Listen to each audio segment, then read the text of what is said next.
chuan geometry lama kan kayanga chapter 9 circles kha in an chuanin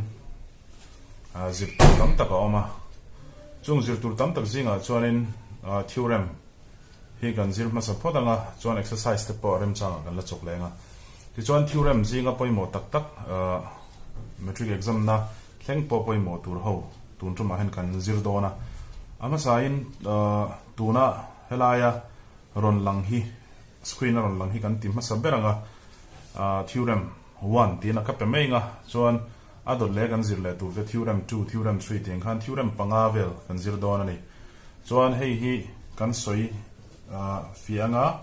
chiang taka thiam tu ne mak nga te pana chok theya mak thum te pana chok theya chuan in ngai poimo turani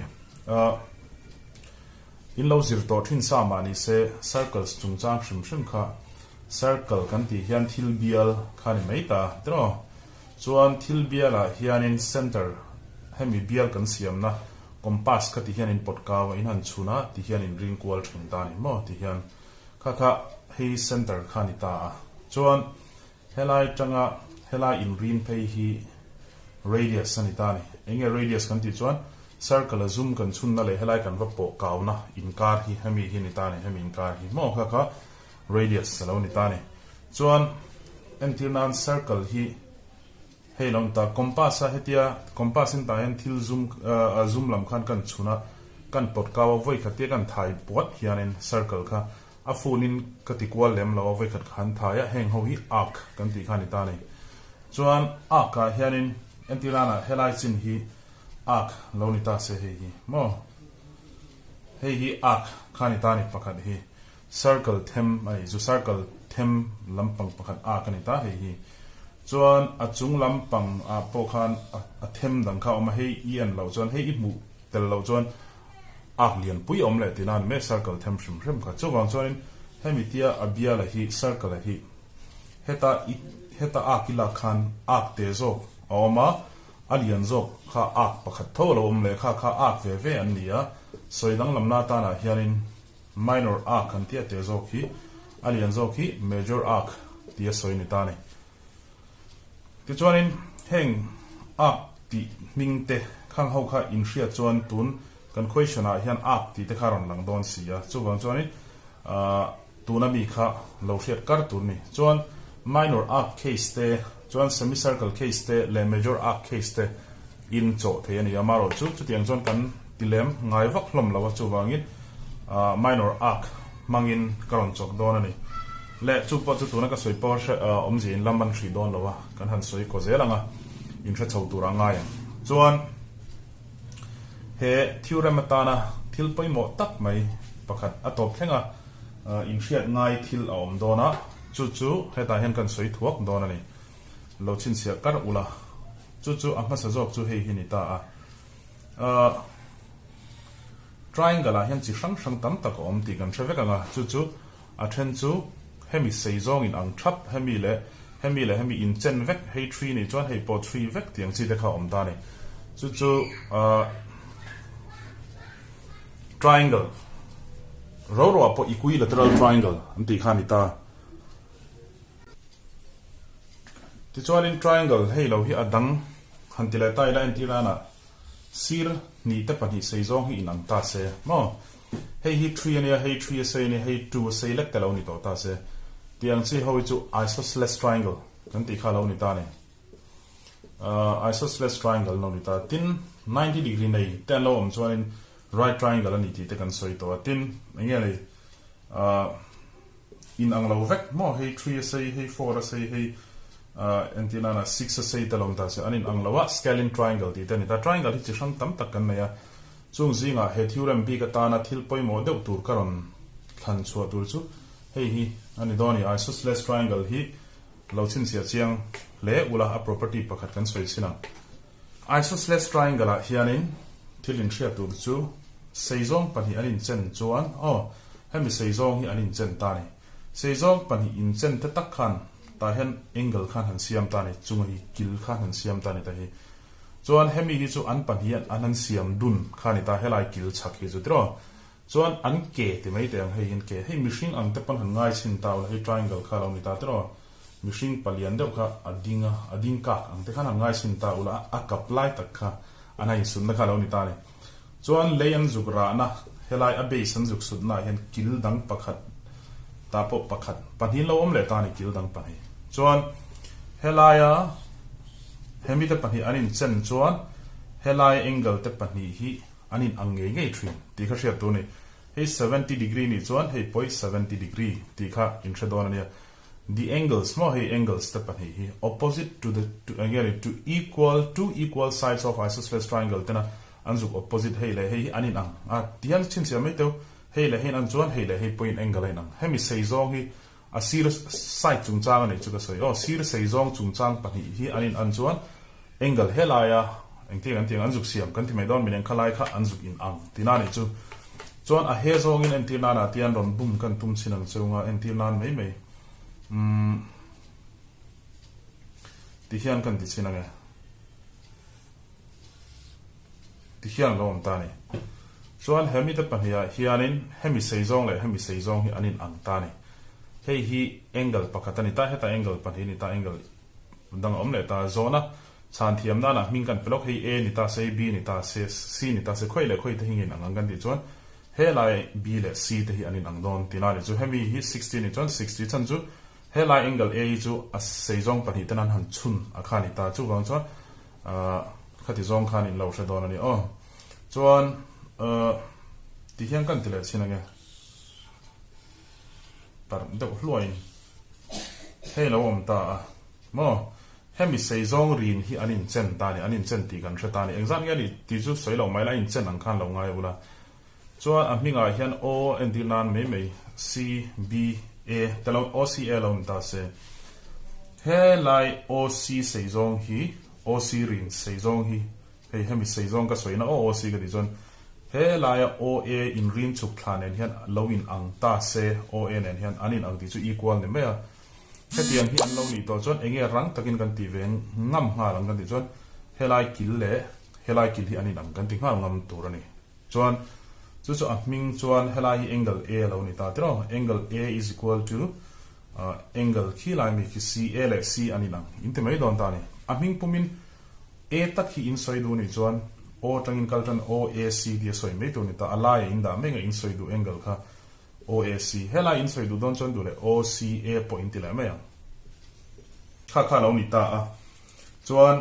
hemi da pani sei zong hi anin chen to chon a hnuaya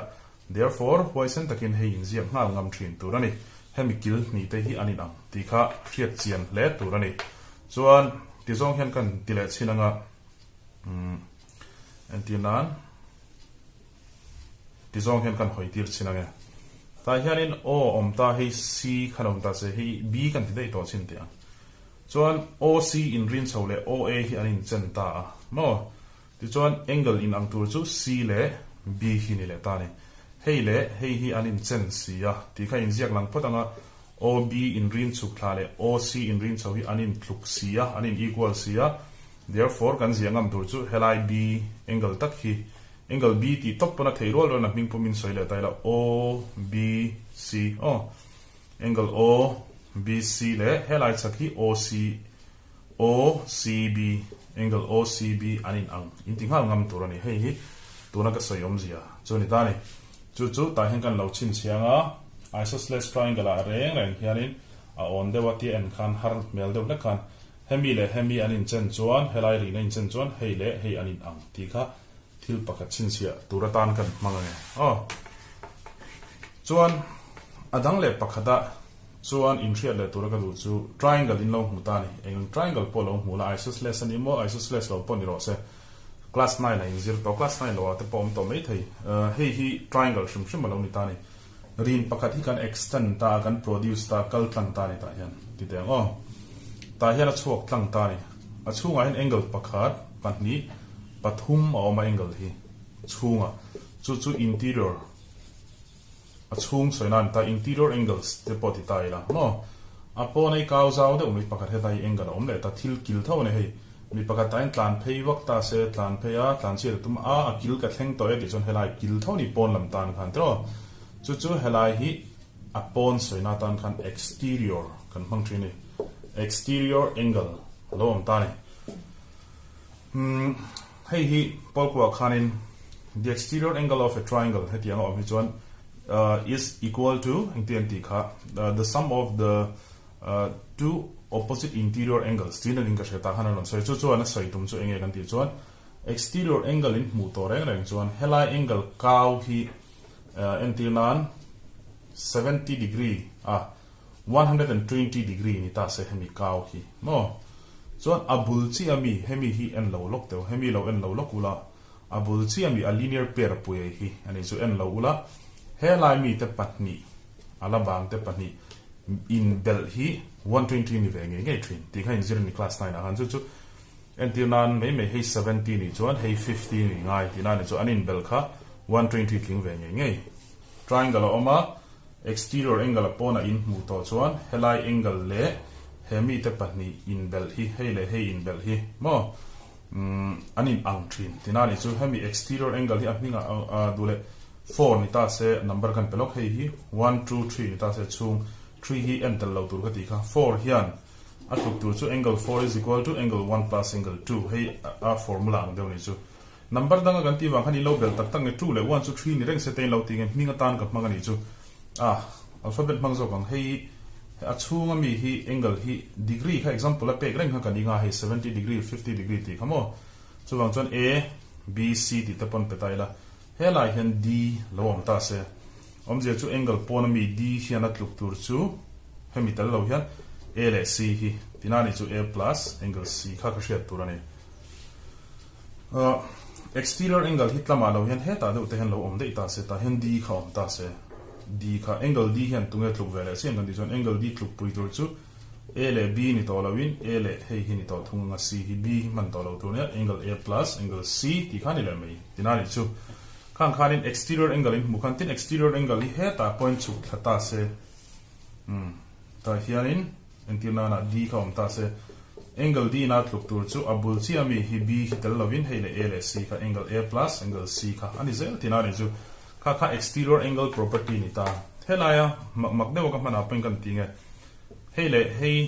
lowin chen ta se hele hein ang tivel kan soi to tuna chon entina na he triangle ti makdew ka ji ta hen kal tlang thata se tidang o helaya pon ei angle in mutani he angle in va mu chi ei hei en kar ula hei hi entina na ming hi dule d te poti tai helai chu ming hi a ming ang kan soi to chin tengu helai kaw takin soi don chon b o d tinani chu mi pon hi b o d mo angle b o d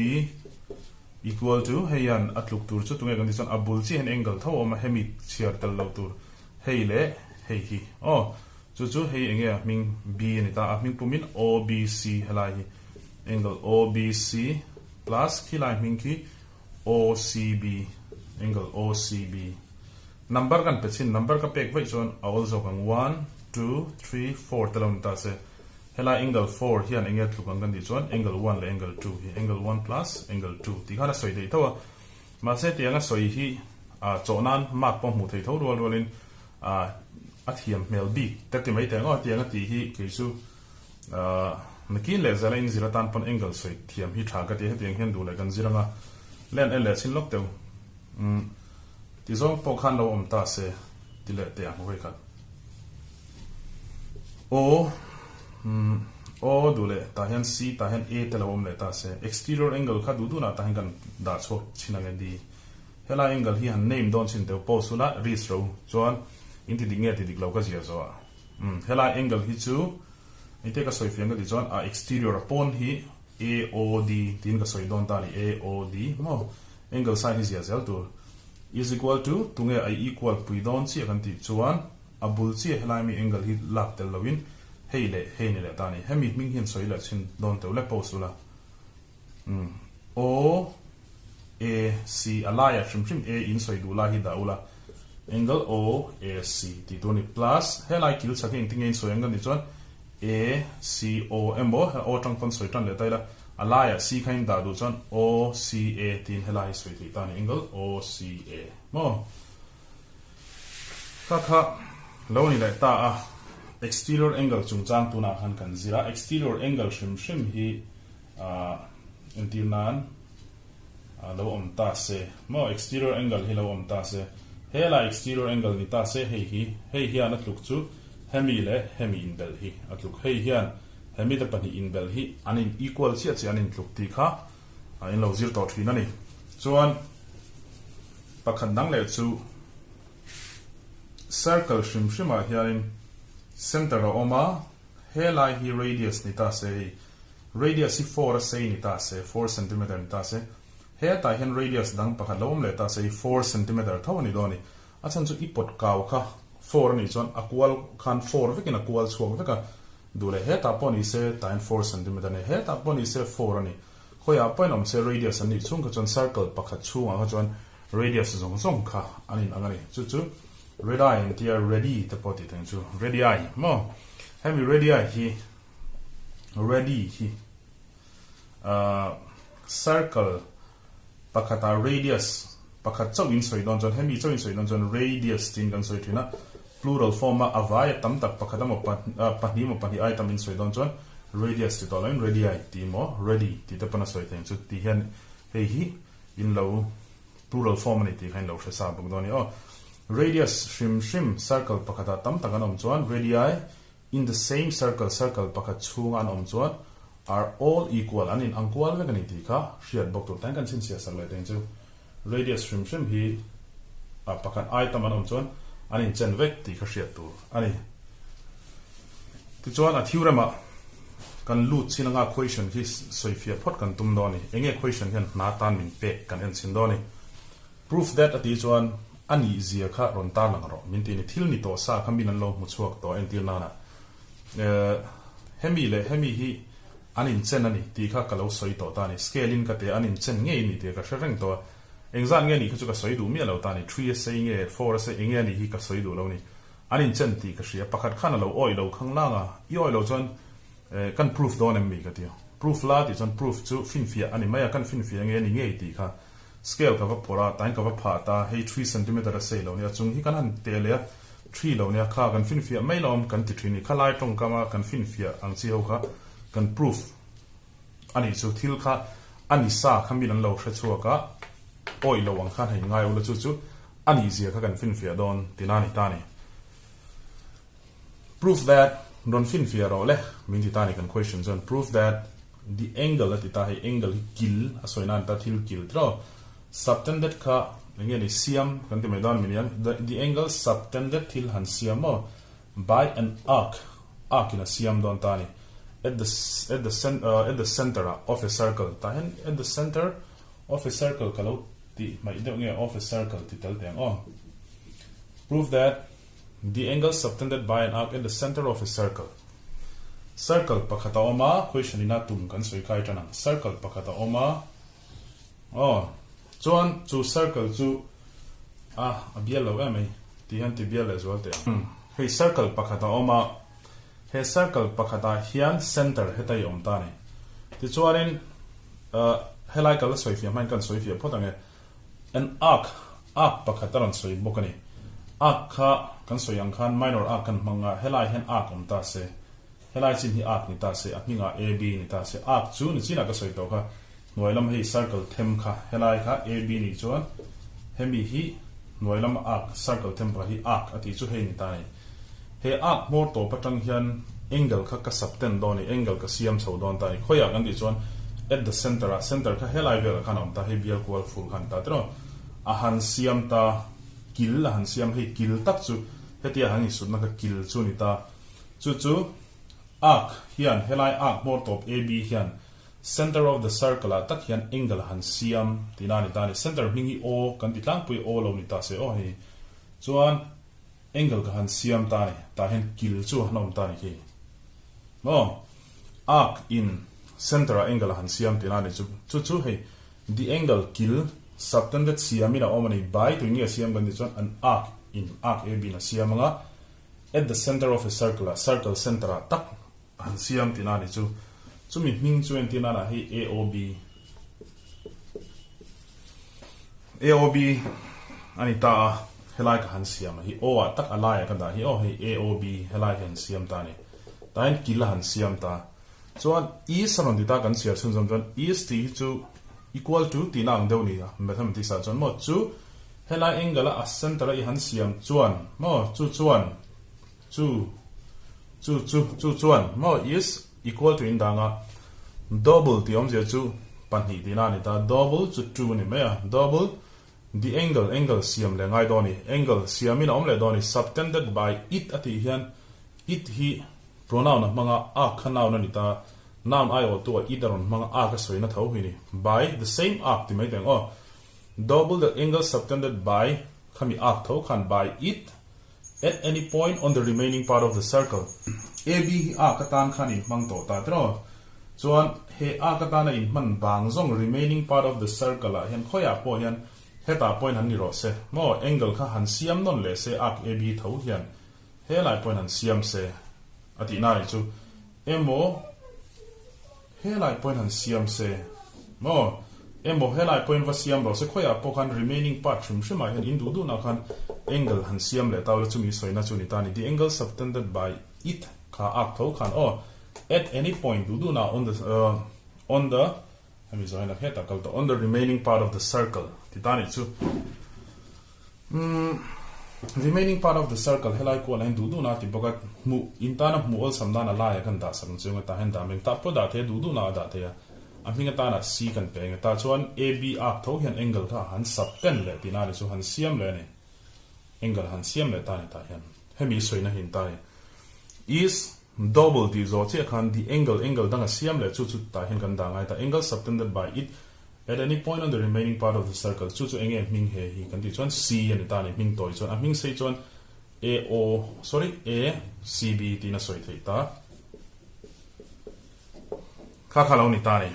ti chuan AOB is equal to 2 angle ACB ti kha proof tura question in na soi ber mathematical form in ka da chuak ti na ni chu kan sia le chenange the angle subtended by an arc AB hian angle subtended ni siam ni khoya kan ti chuan at the center of a circle light ta tak hian a circle center ta kan han siama is to equal to double the two more angle siam le thau tu the angle subtended by it kha arc thau khan AB khan khoya kan ti chuan at any point on the remaining part of the circle du like han han siam thei to ta so da hen c ka han da ta minga ta na ACB lo chok ta ni hei hi ti tura minom ti chu ni chu chuan hei hi aum zia kan soi fial lo nga helai AOB hi hemi voi hi nen hian anin tluk tina ni ber chu chun lo mu chua kani mo entil nan hei 100 ni ta se kan zon me chin chu 100 degree ni ta se helai kil ta ki protector tein hei exani kan ti chuan 50 ni mai tina ni chu enge chan kan ti chuan hemi voi ni hi hemi nen hian anin ang hei hemi voi khat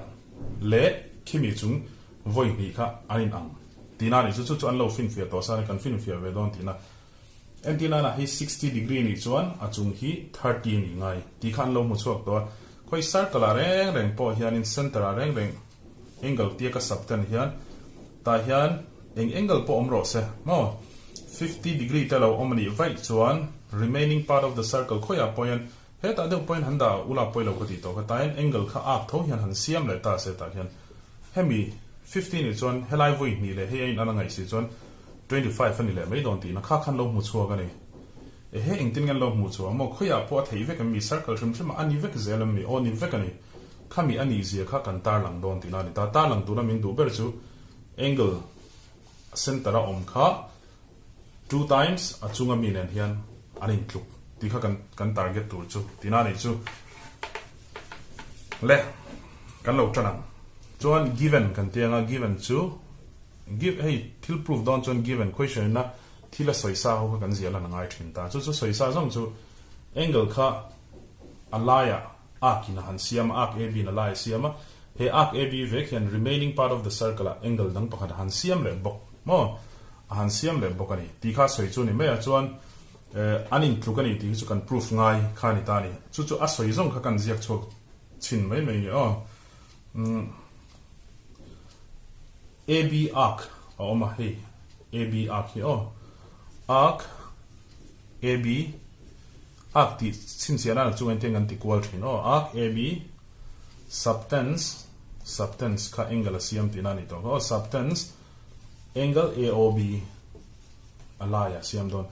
arc AB hian AOB kha angle kha asiam li at the center mo at the center asiama ti kan thetowa and asiam dang le chu khi taki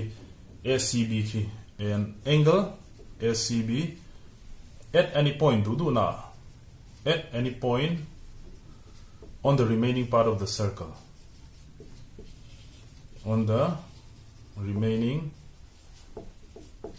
part of the circle hey hi question ina soi zong khani ta ni chuan given hi ti zong khain ziak mai nga hi chu question ina thil soi ho zong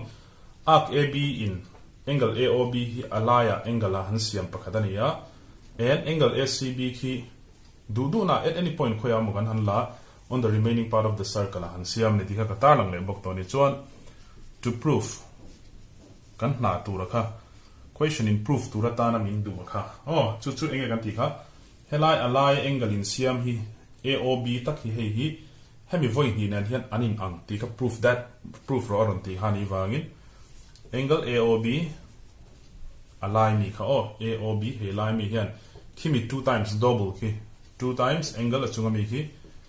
ACB hei kan target ani chu chuan theorem lo te po thil kan proof don hianin acho thei phana tur ani don chon kan ring bel thina entina na khoya point du le he ta point ring bel vak theya in man tangkai tur khama se time mi ka chu tangkai na omlem lawa kan ta na tangkai tur pakat kan ring belanga chu dotted line in mang tonga CO hi ka join don scale in rin thanga CO ka rin zom tha ka kal tlang tir zela produce tina ne chu kal tlanga circle tak hi zum mi tani helai ni aminga d ti zuk sud na chia hi construction kan rin bel tina kan siam bela ka construction join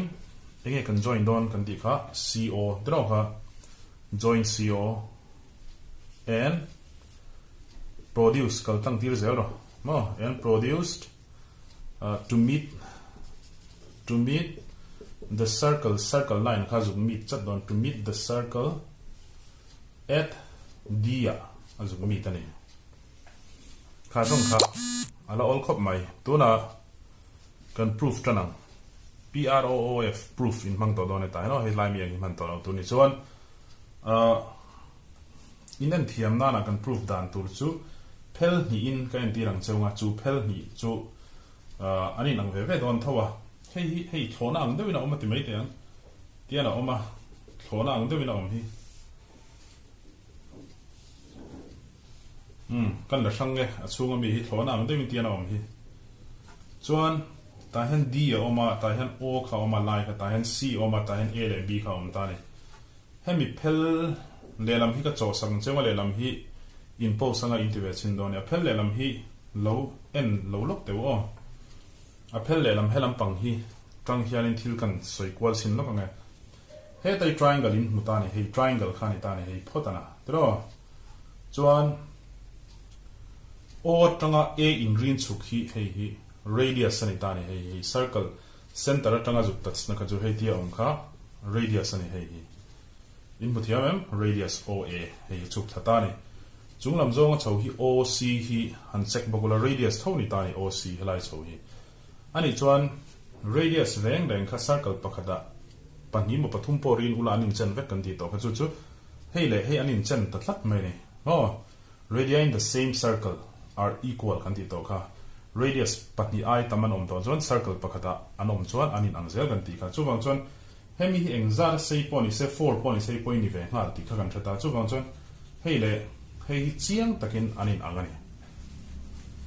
chuan he lai hriat tur pakhat na ka soi kha enge ni ka hei triangle dinga ke ang po han ngai ul hei mi hringa dinga ta hen kan ti to kha helai hi a vertical angle hi chu akap ang khan sina ka soi kha hei le hei anin chen phot chuan helai angle kha anin angzel ti kha ka soi to kha ni ta tro sina ma sambera ka soi kha chuwang chuanin hei le hei anin an chuan kil helai c le hi anin ang ti kan thale hal ta bok ta ni chu ta hen zia chuaka tum mai don ti na ni ta ol lu tuka kan ziak chok chinanga ta hianin OA chuk tha le OC cho hi anin chen si a ti ka sense mangmeng o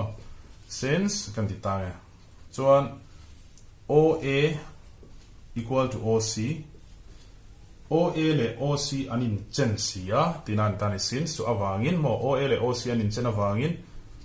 therefore thil kan nei tak chu helai angle thanglam le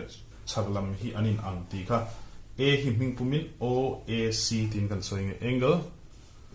OAC is equal to angle chaglam hi OCA kiki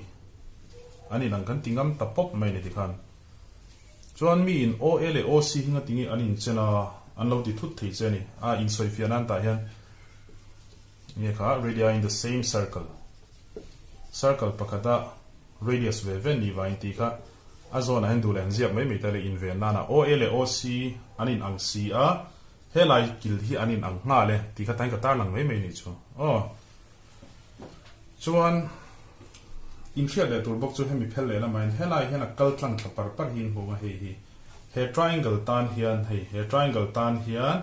helai chuk thlatlang hi exterior angle khani tan in sina kan zir to ha exterior angle reng chu abul chi amini lo hemi to pani bel nen hen anin ang ti khani sin khan kan soi to atro chu ta hianin in triangle AOD hey triangle AOC triangle AOC hian in triangle AOC mo comma AOD exterior angle kan ron puai te kan ta lang lok nge angle AOD is an exterior angle kan ta lang is an exterior angle te maya in triangle AOC hian AOD thang lampang hi exterior angle ani te ka ta lang ta ni is an exterior angle therefore enge kan siangam ha le don hela AOD exterior angle hian abul chi ami ni lo hemi te pani bel hi an han tluk ti hani ta ni chon AOD thang hey exterior angle hi angle AOD equal to abul chi ami lo hey bel hi hey enge min kha OAC tin soi do ni ta angle OAC tro khilai mi ki chu OCA tin in soi te ki plus angle OCA kha lo ni le tatlat maya chuan ta hianin implies that hemi chozom nok teng angle AOD hi lo la om se hei angai kalada hemi tak hi thona thazum ang deuh khan ngai ula ka ti khan sina khan mo thiam na a thasir helam pang thlang lam hi hi ka hu pei to lo te mai te ang chu OAC lai khan ta hi OAC hei ka hu pei to lo ta ni chuan hei chu kala hu pei ta OCA hi chu i hu pei to lo ngot kha thei lo ziang ngai ama hi ziak du to lo ni pon a an pui tali ziangai ani ta ni ani chon OAC hi ziak pei to si lo chon OAC thang lam hi he atira khan hemi panhi seizong anin chen awangin hei le hei anin ang ti khakan ta lang to ni OA le OC anin chen awangin OAC hei thang lam le chaglam OCA hi anin ang ti kan ta lang to ani chon hemi hi ziak pei to lo ni pan a an pui tal kha ta hen izia lu ngai chu a chunga hi lo om khiau to ta OAC hi ana an pui chu OCA hi in ziak lu de yang ta yan ka khalo ni ta chu tin ni chuanin hei chu ziak non le tai la AOD mo equal to OCA ve ani ta ani chon OCA plus OCA chu 2 angle OCA lo ni le ta photani patni anom OCA plus OCA chu OCA voi ni tinane mai hei hi equation 1 intiang le han chik tai la helai tha atanga helai kheng hi athale lam atang khan nang mani in rin chu an tum ve do tain kan siam sakung chunga athale lam kha ti mai te ang thona ang ten kan soi to mai mai ni chu in thria thiam anam dana khan C O D B ta long ni ta se hei helam pang hi an to lo la helam pang side zo ki no hei hi a step hin ang che headline step ang che hena kal thave don hei hi thai ani chuan nang mari ning ti sinanga inti diklo tu na inon kir lengai an le sinan again helam pang hi kan en le chia OB chu kla hi he circle tan hen radius tho kharon ni vele chat ta hi radius tro chho ki OC ki radius tho ne he le he nanga he anin an chuan helai hi anin kan tingam le don ta ni he nang le chia don ta ni helai an tira kan soiga side pan hin chen chuan angle pan hi an siam khai nang kan ti to ho so ta hen since ti kha tlar hi nang reng don ni helai tlar ang che chen rong kal don since OB OC ni to thunga OB equal to OC hey poi chan ka jiak leng radius an ni ve wangin tro radii in the same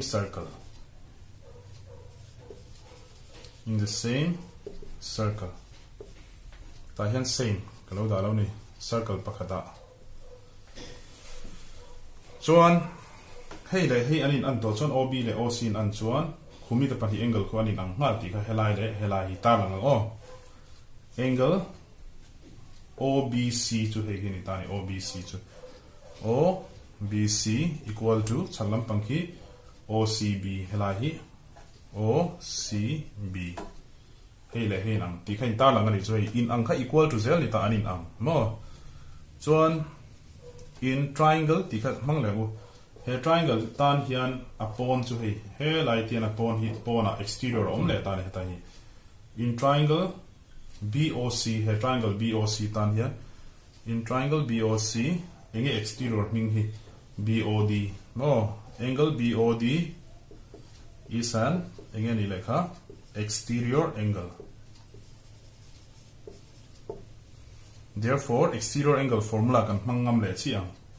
Hemi hei tlai mi kha upon a mi reng leng chuan abul chiam mi ni lo hei le hei anin bel kha atluk thin kan ti kha. Hemi hi BOD khani ta ni. Angle BOD exterior angle hian atluk tur chu abul mi hei ni lo. Hei lai hi. Oh hei hi. Hei nge kan ti chuan OBC. Angle OBC plus achung chu angle OCB achung kha angle OCB helai tlar hi kan thleng to helai dot le hi angle BOD hi kala ziak non lenga hi ka ziak pe talo ta ne OCB hei OBC kan ti chu OBC helam thatlang lampang zo ki ti mai ten ka ziak pe lo le ta hemi an pui ta li ni thak ngai min jon ta han OBC le OCB anin an thu kan ta lang to tro hemi hi bok hian thak non lenga chu OCB chuan ziak non le tai na BOD is equal to OCB voi ni chu 2 OCB hei second equation lo ni ta ni hei lom dang tan ka siam le ta ni chuan hei kan nei ta hemi zo tanga thil ron kal le tur chu ol to khop maya hei ni to mai equation 1 in nei le equation 2 8 ula adding in kal don 8 chuan bel tina ni mai ta mo now adding equation 1 and 2 kan an 8 ta ni we get kan thil nei tur chu equal to veilama mi in 8 sakanga equation 1 le 2 in 8 don hei 1 le 2 in 8 dona available ve kha veilama in 8 equal to dinglama han equal to dinglama on ve te in 8 don ta ni AOB le BOD equal to veilama helama henan omanga helai 2OC le 2OCB dinglama nom turani chu hei le hei kan 8 sina angle AOD plus hei chu BOD chuan dinglama hei le hei 2 angle OCA plus hei chu 2 angle OCB lom ta ni ta hianin 2 hi common a hei 2 hi in huam 2 common ta ni 2 pona omanga bracket chunga chon OCA plus OCB bracket chunga oma 2 le 2 common kha pona indanga achunga a hei le hen lom ta hemi te panin check sin lok te go AOD hi figure han jong te le AOD chu hei AOD chu ta de hei lai ni chu AOD hei helai kil tak soina hin ta hei tro chuan BOD in le taula BOD B train cho OD helai kil han soi na hini le ta ni chubang chuan AOD le BOD hi helai kil hi ni ta hemi kil nen anin bel tina me AOD hei le BOD kil hi hei le hein bel tina ni chu number ang zong in hei hi 30 degree ni ta se hei hi 40 degree polong ni ta se helam kil le helam kil in bel chuan engzania aron chuak ang kan di chuan 40 plus 30 is 70 ron chuak ta pung pui kha bel abel chuak don ani dro number ang zong chuan in thia me 30 plus 40 is 70 ni ta ma se ahming ang zong chuan AOD helam pang le BOD helam pang i bel chuan ahming pung pui ron chuak thar tu chu anin zom to da hei ro hi ron chuak don hei mu thia mem chu enge kan di chuan AOD le BOD ka bel chuan